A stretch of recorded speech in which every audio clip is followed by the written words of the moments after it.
6:24 मा हेर्नुभयो भने चाहिँ अब पति पत्नी मात्रै भएर भएन हैन, पति पत्नी मात्रै भएर भएन, केही कामहरुको लागि परमेश्वरको आशीष चाहियो नि। सो आशीष चाहिँ नम्बर 6:24 मा छ। सो नम्बर 6:24 मा छ, the lord bless you and keep you, the lord make his face shine on you and be gracious to you, the Lord turn his face towards you and give you peace भनेर लेखेको छ। परमप्रभुले तिमीलाई सम्हालुन्, तिम्रो मुहार चम्क्योस्, परमेश्वरले तिमीलाई अनुग्रह गरून् अनि तिमीलाई शान्ति मिलोस् भनेर लेखिएको छ। अनि हामी अर्को स्लाइडमा जानेछौँ।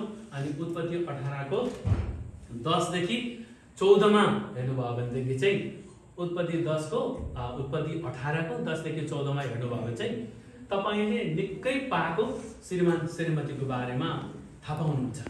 निकै पाएको श्रीमान श्रीमती जसको नाम हो अब्राम अनि सारा। अब्राम र साराले निकै उमेर खाइसकेका थिए। वास्तवमा भन्नु भने चाहिँ घरले जाजा बनले आइजा भनेको उमेर थियो, समय थियो। तर तपाईले उत्पत्ति 18 को 10 देखि 14 मा हेर्नुभयो भनेदेखि चाहिँ 10 देखि 14 मा हेर्नुभयो भनेदेखि चाहिँ एउटा स्वर्गदूत अब्राम र साराकोमा आउनुहुन्छ अनि भन्नुहुन्छ, अब्राम तिमी बुढो त भयो, सारा तिमी बुढी त भयो, तर अब चमत्कार हुनेवाला छ। आउने वर्षमा यही महिनामा यही दिनमा आउने वर्ष फेरि आउँछु अनि आज चाहिँ म तिमीलाई अगमबानी कहेर जान्छु, तर आउने वर्षमा यतिखेर म आउँदाखेरि चाहिँ तिमीले छोरो पाउँछौ भन्छ। अनि अब्राम त बुढी भएको हुन्छ, उता फर्केर मुसु हाँसे। अनि स्वर्गदूतले भन्छ, यो अब्राम किन सारा किन हाँसिन भनेर अब्रामलाई भन्नुहुन्छ। अनि साराले कहाँ हाँस्यो, म हाँसेको होइन नि भनेर साराले भन्छ। सायद अब्रामले कराउँछ भनेर होला। तर उनी हाँसे पनि नहाँसे पनि परमेश्वरले साँच्चै नै 1 वर्षपछि उहाँलाई सन्तान दिनुहुन्छ। हामी अर्को स्लाइडमा जानेछौँ, सन्तान दिनुहुन्छ हैन। सो त्यतिखेर चाहिँ भिडियो एक्सरे थिएन। अब गर्भमा सन्तान हुँदा कस्तो हुन्छ भन्ने त त्यतिखेर भिडियो एक्सरे हुँदैन थियो। तर हामीले चाहिँ हामी पनि लगभग तपाईले मलाई हेर्नुभयो भने मेरो उमेर लगभग अब 51 भयो, 51 हैन, 51 भयो। अब रोदाको त नभन्नु हैन, अलि छोरी मान्छेहरूलाई उमेर नभन्नु अरे मिलाएर बुझ्नुहोस् न तपाईले टुकटाक। र तर प्रभुले हाम्रो यो एकदमै निकै म्याच्योर भएको अवस्थामा, निकै समय गएको अवस्थामा पनि परमेश्वरले अनुग्रह गर्नुभयो। अब परमेश्वरले ढोका खोल्नुभयो भने चाहिँ कसैले बन्द गर्न सक्दैन रहेछ के। तर परमेश्वरले नै बन्द गर्नुभयो भने चाहिँ फेरि कसैले पनि खोल्न सक्दैन रहेछ। प्रभुलाई धेरै धन्यवाद होस्। अघि हामीले गीत गाए जस्तै नै प्रार्थना गरिएको थियो, उपवास बसिएको थियो, बिहान बेलुकी प्रभुसँग सधैँ मागिएको थियो, आयो प्रार्थनाको उत्तर। अनि यो फोटो चाहिँ तपाईले प्रार्थनाको उत्तर देख्नु भएको। रोदा र मैले पनि धेरै वर्ष अघिदेखि नै हामीले प्रभुमा प्रार्थना गरिरहेको थियौँ। सोध्ने गर्थेँ मान्छे, अनि खोइ कहिले भन्दै अनि सोध्ने गर्थेँ। अनि मैले के भन्छु, अब आउँदैछ भन्दै, अनि कहाँ आइपुग्यो भन्दै, होइन नजिकै आएको छ भनेर त्यसो भन्दै गर्थेँ। तपाईँले याद गर्नुभएको छ नि, फेरि गाउँघरमा विवाह गर्नुभयो, बालबच्चा सन्तान भएन भने मान्छेले प्रश्नहरू सोध्ने गर्छन्। अनि तपाईँले अप्ठ्यारो कुरो पनि हाँसेर सजिलोसँग भनिदिनु पर्ने हुन्छ। सो यो चाहिँ प्रार्थनाको उत्तर। हामी अर्को स्लाइडमा जानेछौँ ल। अनि यहाँ चाहिँ बाइबलमा लेखिएको छ परमेश्वरले हामीलाई आमाको गर्भमा सृष्टि गर्नुहुन्छ अनि आमाको गर्भमा सम्हाल्नुहुन्छ। त्यो चाहिँ भजन सङ्ग्रह 139 को 13 देखि 14 मा तपाईँले पाउनुहुन्छ। परमेश्वरले हामीलाई आमाको गर्भमा सृष्टि गर्नु भएको हुन्छ। हामीले देख्दैनौँ, तर परमेश्वरले हामीलाई आमाको गर्भमा बनाउँदै लानु भएको हुन्छ। हामी अर्को स्लाइडमा जानेछौँ। अनि यो देख्नुभयो आमाको गर्भमा कसरी बनाउँदै हुनुहुन्छ भनेर देख्नुभएको छ। सो हामी अर्कोमा जानेछौँ र अब परमेश्वरले मान्छेलाई उद्देश्य राखेर संसारमा पठाउनु भएको हुन्छ। तपाईँ कसरी यो संसारमा आउनुहुन्छ त्यसको वास्ता छैन। सायद कहिलेकाहीँ बाटो बिराएर पनि संसारमा आउनु होला। अनि बाउ भयो भन्दा बाउ छैन नि भन्ने त्यस्तो पनि प्रकारले जन्माउनु पर्छ। कहिले जन्माएको छन् दिदीबहिनीले होइन। जस्तै कहिले अब ख्यालख्यालमै गर्भ बस्छ, अनि त्यसपछि गर्भवती हुन्छन्, बच्चा जन्माउँछन्, अनि बाउ चाहिँ बाउ चाहिँ गयो, बाउ छैन भनेर भन्छन्। त्यो भयो एउटा। कोही अब जन्मिन्छन् त्यतिखेर कोही त्यस्तो जस्तै प्रकारले जन्मिए पनि यो यिर्मिया 1:5 चाहिँ लेखेको छ, परमेश्वरले बाबुआमाले बाटो दिएर जन्मिएको होइन, झुकेर आएको होइन, तर परमेश्वरले चाहे छोरा दिउन् चाहे छोरी दिउन्, परमेश्वरले ठुलो सपना राखेर ठुलो इच्छा राखेर परमेश्वरले यो धरतीमा पठाउनु भएको हुन्छ भनेर यिर्मिया 1:5 लेखेको छ। हुन त हामी जन्मिएपछि हाम्रो आफ्नो सपना हुन्छ, बाउको आफ्नै समस्या हुन्छ। बाउले भन्छ मेरो त कहाँ छोरो आर्मी बन्नुपर्छ भन्छ, आमाले ए हुँदैन आर्मीमा हुँदैन, त्यहाँ बम पड्किन्छ, बन्दुकले हान्छ, हुँदैन, मेरो छोरो त इन्जिनियर हुन्छ या त डक्टर हुन्छ भन्ने आमाले। छोराले हुन्छ डक्टर, हुन्छ आर्मी, मेरो आफ्नै सपना छ नि भनेर छोरोले भन्छ। तर बाउको सपना हुँदाहुँदै पनि, आमाको सपना हुँदाहुँदै पनि, बाउको सपना हुँदै पनि, आमाको सपना हुँदै पनि होइन, छोरोको आफ्नो सपना हुँदा पनि तपाईँले यो कुरा कहिले नबिर्सिने, अर्को एकजना व्यक्तिको नै सपना हुँदो रहेछ। कसको हो त्यो चाहिँ? परमेश्वरको सपना। आमेन। जब परमेश्वरले जब गर्भमा सन्तान दिनुहुन्छ, बुवाको सपना हुन्छ, आमाको सपना हुन्छ, त्यही व्यक्ति छोरा होस् छोरीको उसको पनि सपना हुन्छ होइन। तर एउटा कुरो कहिले पनि नबिर्सिने, जसले तपाईँलाई आमाको गर्भमा बुवाको खुनद्वारा पठाउनु भयो, सुन्दै हुनुहुन्छ? जसले तपाईँलाई आमाको गर्भमा बुवाको खुनद्वारा यो संसारमा पठाउनु भयो, उहाँको पनि आफ्नो सपना हुन्छ। हालेलुया। र यो कुरा कहिले नबिर्सिने है, बुवाको सपना पनि पुरा गर्नुपर्छ, आमाको सपना पनि पुरा गर्नुपर्छ, आफ्नो सपना पनि हुन्छ। तर विशेष गरेर मलाई यो पृथ्वीमा पठाउनेको सपना चाहिँ के हो भनेर कहिले पनि नबिर्सिनुहोस्, हुन्छ? हामी अर्को स्लाइडमा जानेछौँ। मैले सक्नु लाग्यो म त छिटो अर्को स्लाइडमा जानेछौँ ल। अनि अब यहाँनिर हामीले व्यवसायको बारेमा त ढोका खोलिदिनुहोस् भुटेको भाउ, त्यहाँ एकजना बसिदिनुहोस् न ल।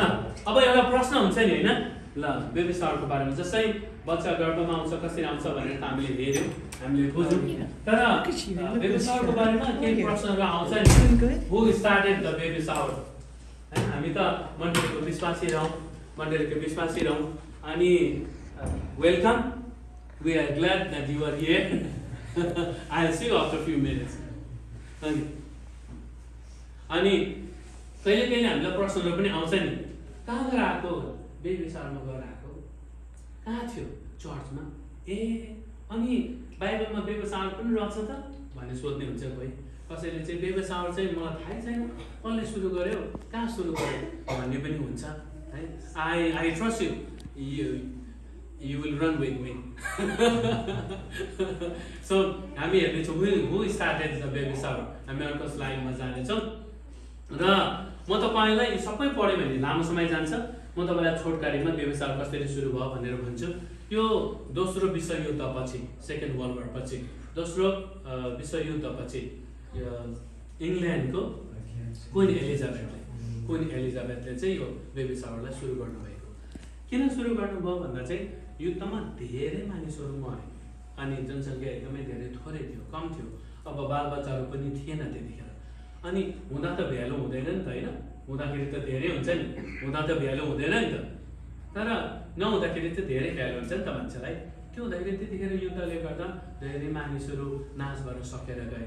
अनि जयजन्महरू त्यतिखेर युद्धमा कसले जयजन्म गर्छ त, जयजन्महरू पनि कम भएर गए। अनि त्यतिखेर चाहिँ क्विन एलिजाबेथले हामीले बेबी सावर सेलिब्रेट गर्नुपर्छ, हामी गर्भमा बच्चा आउँदाखेरि हामीले सेलिब्रेट गर्नुपर्छ, खुसी हुनुपर्छ, किनभने धेरै मरेर गए। अनि मरेर जानेको लागि हामीले सेलिब्रेट गर्न सक्दैनौँ। मरेर जानेको लागि त मरेर गयो खुसी लाग्यो भन्दैनौँ नि त हामी होइन, तर जन्मिनेहरूको लागि चाहिँ हामीले खुसीले मनाउनु पर्ने हुन्छ भनेर त्यसरी क्विन एलिजाबेथले सुरु गर्नु भएको। यो लामो मैले लङ स्टोरी इन सर्टमा मैले भने हामी अगाडि बढ्नेछौँ। यो त्यही नै हो, मैले सर्टमा समराइजमा भने हामी अझै अगाडि बढ्नेछौँ, अझै अगाडि बढ्नेछौँ। यो चाहिँ श्रीमान श्रीमतीको फोटो हामी कहिले कहिले बाहिर यसो गएर यसरी फोटोहरू पनि खिच्ने गर्थ्यौँ होइन। नभए त कोही बेला युएसमा त बुढी सुत्दा बुढो उठेर जानुपर्ने हुन्छ, बुढासित बुढी उठेर जानुपर्ने हुन्छ, भेटघाट हुँदैन। बुढो हात पकाएर खायो, बुढी आफै पकाएर खायो। एउटा परिवारमा कहिले कसै मिलेर बाहिर यसो खुसी मनाउनु पनि जानुपर्छ भन्ने हो यो चाहिँ। अब अर्को अनि मैले अर्को एउटा अलिकति तान्नुहोस् त, ब्याक गर्नुहोस् त, एउटा सही लेखेको छु मैले त्यहाँ, पत्नी भनेको कस्तो हुनुपर्छ भनेर। बुझ्नुभयो? पत्नी भनेको कस्तो हुनुपर्छ भनेर एउटा सही पनि लेखेको छ।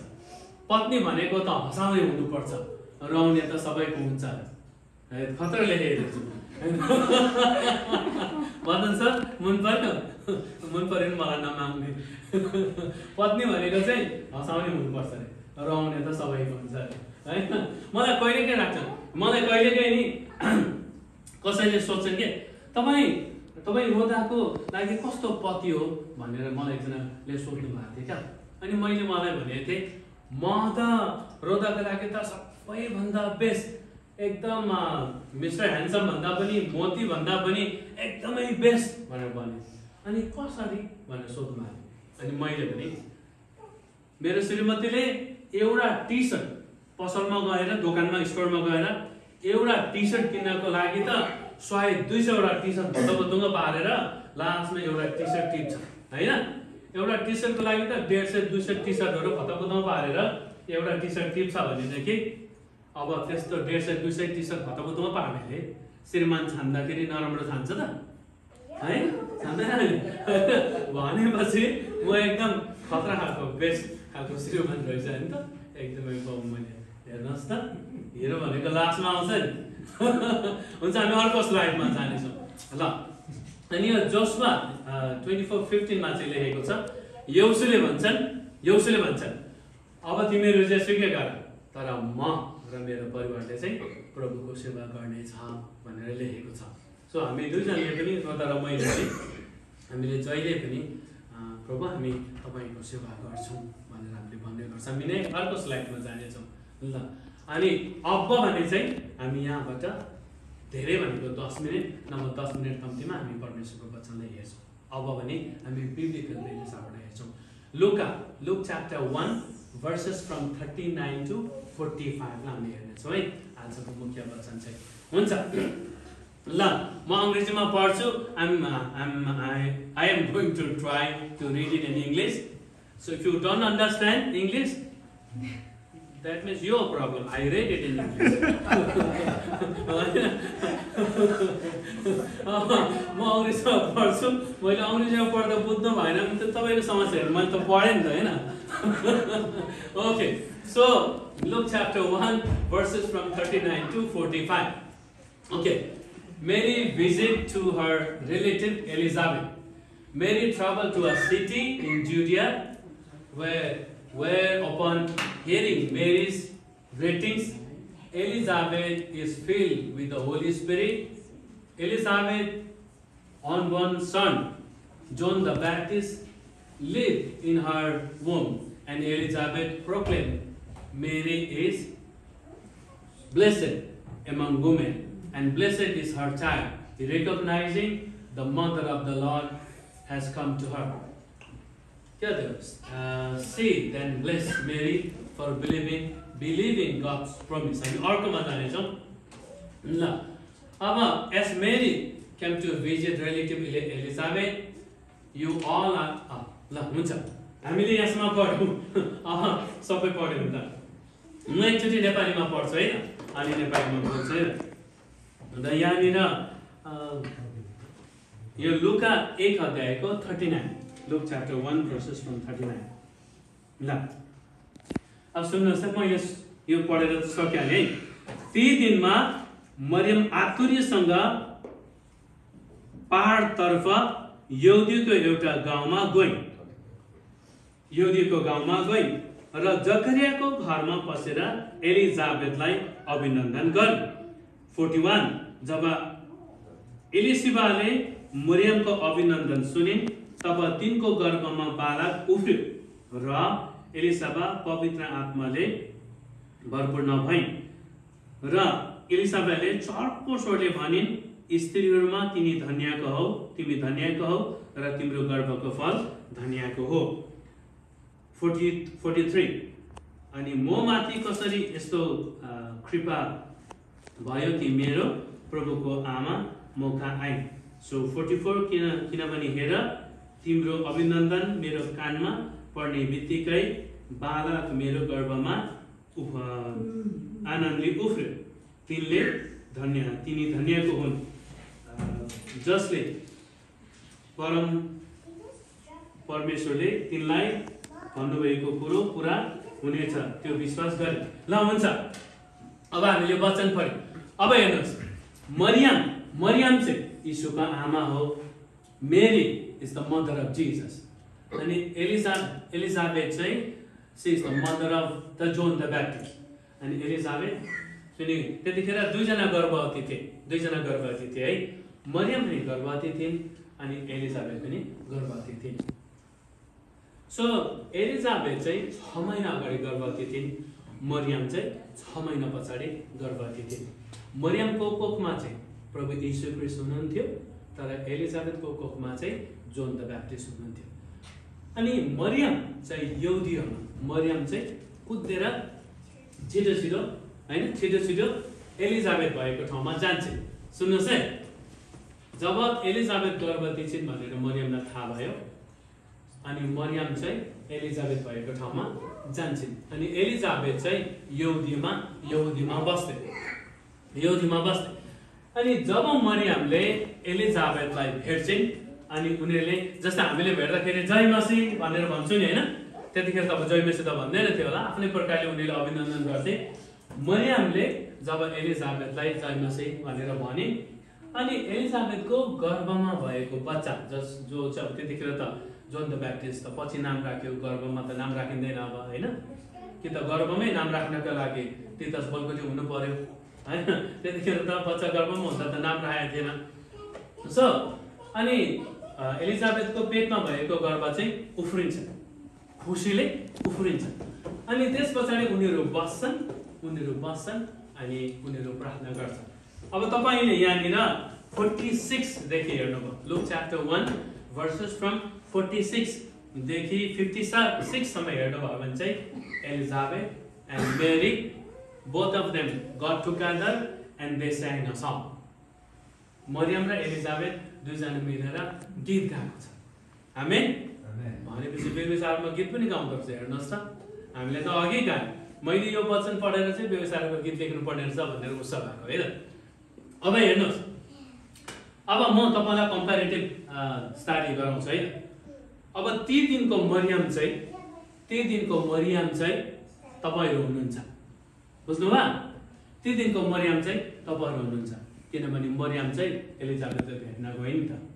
सो ती दिनका मरियम आज चाहिँ तपाईँहरू हुनुहुन्छ, किनभने तपाईँ अब एलिजाबेथलाई भेट्न आए। सो आजको एलिजाबेथ चाहिँ रोदा, बुझ्दै हुनुहुन्छ? ती दिनको मरियम चाहिँ तपाईँ हुनुहुन्छ अनि ती दिनको एलिजाबेथ चाहिँ रोदा। मरियमले जसरी एलिजाबेथलाई भेट्न आए त्यसरी नै तपाईँहरू सबै पनि रोदालाई भेट्न अनि विश गर्न आउनु भएको छ। पहिलो नम्बर। दोस्रो नम्बर, मरियमको पेटमा चाहिँ प्रभु यीशु ख्रीष्ट हुनुहुन्थ्यो। मरियमको पेटमा प्रभु यीशु ख्रीष्ट हुनुहुन्थ्यो, जो चाहिँ संसारको मुक्तिदाता हुनुहुन्थ्यो, उद्धारकर्ता हुनुहुन्थ्यो। बुझ्नु हुँदैछ? मरियमले त्यति ठुलो महान परमेश्वरलाई आफ्नो गर्भमा बोकेकी थिइन् मरियमले। सो तपाईँ पनि मरियम जस्तै महान हुनुहुन्छ, किनभने गर्भमा त नभनौँ, तपाईँको पनि हृदयमा प्रभु यीशु ख्रीष्ट हुनुहुन्छ नि, होइन त? मरियमले गर्भमा बोकिन् प्रभु यीशु ख्रीष्टलाई, तर तपाईँले चाहिँ प्रभु यीशु ख्रीष्टलाई हृदयमा बोकेर आउनु भएको छ नि। आमेन। सो एलिजाबेथको गर्भमा चाहिँ ब्याप्टिस्मा दिने यूहन्ना थिए। ब्याप्टिस्मा दिने यूहन्ना चाहिँ प्रभु यीशु ख्रीष्टको आगमनको लागि उनले बाटो तयार गर्थे, गएर अब हेर संसारको उद्धारकर्ता, संसारको मुक्तिदाता आउँदै हुनुहुन्छ भनेर यूहन्नाले भन्नुहुन्थ्यो। तपाईँलाई थाहा छ, मैले अघि भने नि, बाबाको सपना छ, आमाको सपना छ, आफ्नो पनि सपना छ, तर परमेश्वरको सपना नबिर्सिनु है भने नि मैले। हामी जो कोही पनि जन्मिन्छौँ नि, जन्मेका छौँ, जन्मिरहेका छौँ, जन्मन्छौँ, हामी ब्याप्टिस्मा दिने यूहन्नाले जस्तै हामीले आफ्नो रोल प्ले गर्नुपर्छ। हामीले मान्छेलाई भेटेर गाउँघर छर छिमेकी इष्टमित्रलाई ब्याप्टिजमा दिने यूहन्नाले जस्तै भन्नुपर्छ कि हेर्नुहोस् हाम्रो संसारको उद्धारकर्ता मुक्तिदाता चाहिँ आउँदै हुनुहुन्छ है, उहाँ चाहिँ प्रभु येशू ख्रीष्ट हुनुहुन्छ भनेर भन्नुपर्छ। सो रोदाको गर्भमा भएको बच्चाले पनि यूहन्ना ब्याप्टिजमा दिने यूहन्नाले जस्तै रोल प्ले गर्नुहुन्छ भनेर म विश्वास गर्दछु। हालेलुया। अनि त्यस पछाडि चाहिँ मरियम र एलिजाबेथ मिलेर प्रार्थना गरे। अब यो बाइबलमा मरियमले गिफ्ट लिएर आयो भनेर भनेको छैन। त्यतिखेरको पालामा सायद बेबी लिस्ट पनि थिएन होला होइन। हामीले त बेबी लिस्ट क्रिएट गरेर पढायौँ हामीले होइन। तर I don't think in those days when Mary and Elizabeth were pregnant, I don't think they had babies in those days. तर अहिलेको लागि सजिलोको लागि चाहिँ बेबी लिस्ट बनाउँछ। सो उनीहरूले मरियमले सबैभन्दा ठुलो गिफ्ट एलिजाबेथको लागि चाहिँ प्यान होइन, सर्ट होइन, कार होइन, तर सबैभन्दा ठुलो गिफ्ट चाहिँ उनले प्रार्थना लिएर आएको थिए। उनले प्रार्थना लिएर आएको थिइन्। उनले परमेश्वरको वचन लिएर आएको थिइन्। उनले यीशुलाई लिएर आउनु भएको थियो। तपाईँले प्यान्ट सर्ट दिनु भने फाटेर च्यातेर जान्छ होइन, कुनै पनि कुरो टेम्पोररी हो, सदाकोसम्म लाग्दैन। तर जब तपाईँले प्रार्थना गरिदिनुहुन्छ, प्रभुलाई आशीर्वाद मागिदिनुहुन्छ, त्यो आशीर्वाद त्यो प्रार्थना चाहिँ सदाकालको लागि रहन्छ। आमेन। अनि म आशा गर्छु हामी अहिले उतापट्टि खाना जान्छौँ अनि रोदा उतापट्टि चेयरमा बस्छौँ, हामी उतै भेटघाट गर्ने। अनि तपाईँ जो कोही पनि म तपाईँहरू सबलाई अनुरोध गर्छु तपाईँहरू भेट्नुहोस् अनि भेट्दाखेरि सबैभन्दा ठुलो नम्बर 1 गिफ्ट चाहिँ तपाईँले प्रार्थना गरिदिनुहोस् रोदाको लागि अनि गर्भमा भएको बच्चाको लागि। हालेलुया। हुन्छ, प्रभुलाई धेरै धन्यवाद होस्। हामी अर्को स्लाइडमा जानेछौँ। हामीले सक्यौँ, अब यहाँ हुनु धेरै स्लाइड छैन, मैले समरीमा सबै कुरो राखेँ। हामी अझै अर्को स्लाइडमा जानेछौँ अनि अझै अर्को स्लाइडमा जानेछौँ। अब हामी फोटो बिस्तारै हामी फोटोलाई हेर्नेछौँ। यो चाहिँ हिजोस्ति रोदा म हामी बाहिर गएको थियौँ अनि यसो फोटो सुटहरू गर्ने भनेर फोटो सुट गरेको र हजुरले बिस्तारै फोटो हेर्नु होला है, बिस्तारै हुन्छ। हामी अर्को बिस्तारै हेर्नेछौँ।